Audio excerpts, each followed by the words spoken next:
300Hz. That's the refresh rate of this display on the new Razer Blade Pro 17. Now honestly speaking, when I first heard about it and when I was actually there at their booth at CES earlier this year, I was kind of skeptical. Fast forward to today, I've had this laptop for about a couple of weeks now, and I think I'm gonna say the same. I'm still a little skeptical.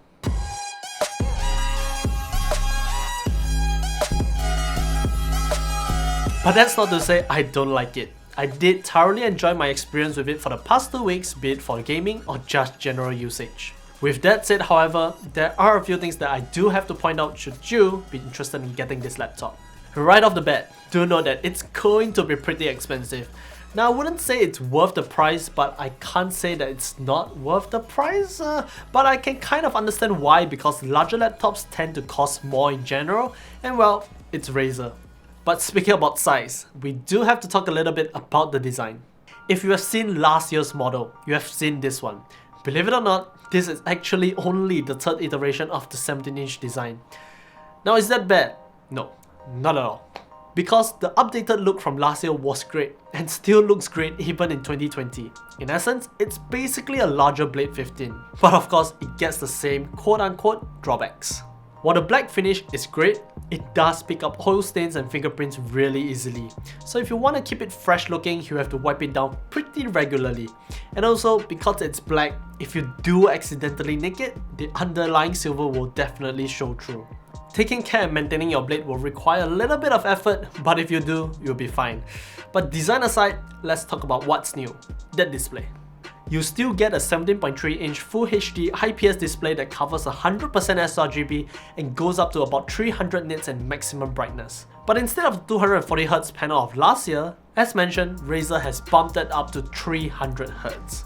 300Hz is a really nice sounding number and it's a great display, no doubt. But I don't really think 300Hz is that much of an upgrade, if at all.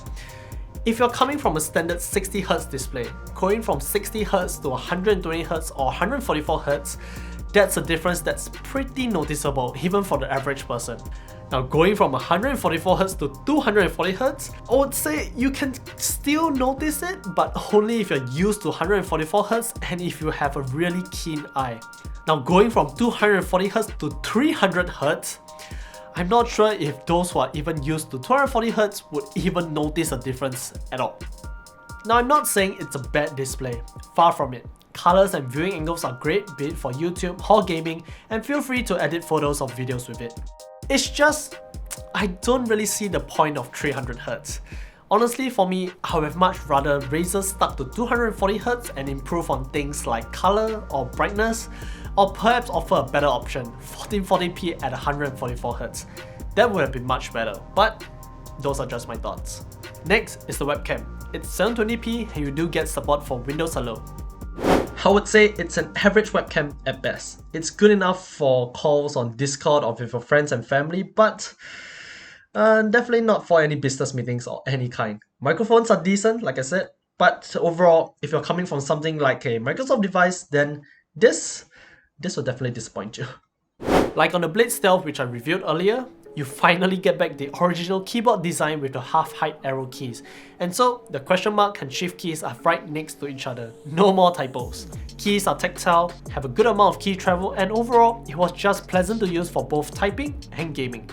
Same goes for the Trackpad, which, as I've mentioned before, I find to be one of the best among Windows laptops, on par with the Surface devices. It has a glass surface, it's large, and just tracks really well. It's a joy to use.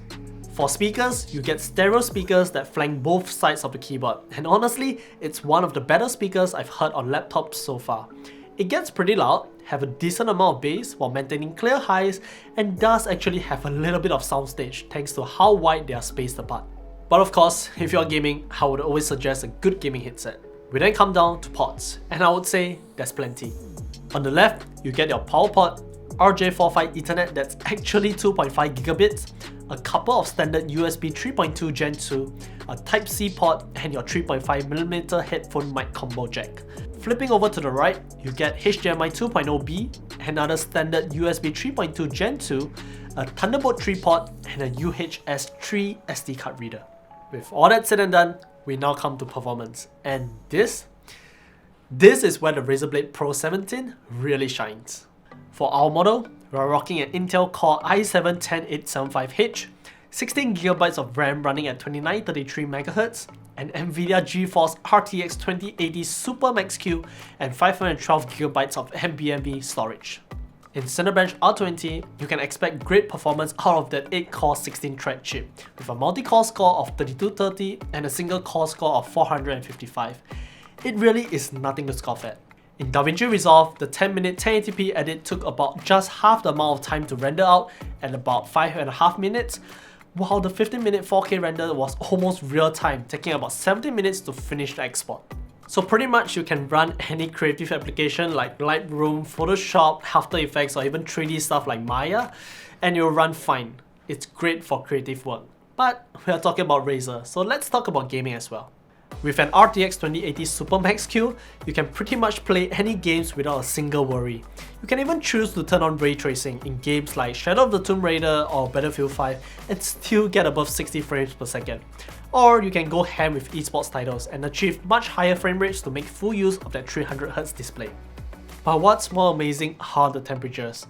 Despite packing such high wattage chips in such a thin form factor, Razer has managed to keep the CPU around 80 degrees Celsius and the GPU at around 70 degrees Celsius for both creative work and for gaming. One thing to note is that it also doesn't get all that warm around the keyboard, so you can game leisurely for long hours in relative comfort. Opening it up, you can see the cooling system, which just like last year, incorporates an interesting design with 2 additional fans located underneath the trackpad, which helps circulate the internal airflow within the chassis. In terms of upgradability, you get access to 2 RAM slots allowing for a maximum of 64GB of RAM and an additional M.2 slot for a second SSD. Battery life is of course not its strong point. You get about 4 hours plus of actual real-world usage when you're off the grid. This was on the better battery mode with the screen at 300Hz and with all the lighting on, so perhaps you can extend it a little more if you reduce all those settings. But in any case, it's not going to last you a day. You definitely want to bring the adapter everywhere you go. So, to sum up, I'm still not too quite sure about that 300Hz panel. I'd much rather like to see a better 240Hz panel or a 1440p 144Hz panel. But Razer does offer another option, a 4K 120Hz touch panel that's arguably better for some people out there, but it's going to cost you quite a bit more. With all that said, however, it is an awesome 17-inch laptop that's great for not just gaming but creative work as well. But of course, if you're willing to fork out that cash. If you have any questions, drop us a comment down below. If you like what you see, do consider supporting us by checking out the affiliate links in the description as well. If you do, thanks for your support. Don't forget to subscribe to us, follow us on Facebook and Instagram. Till the next one. See ya!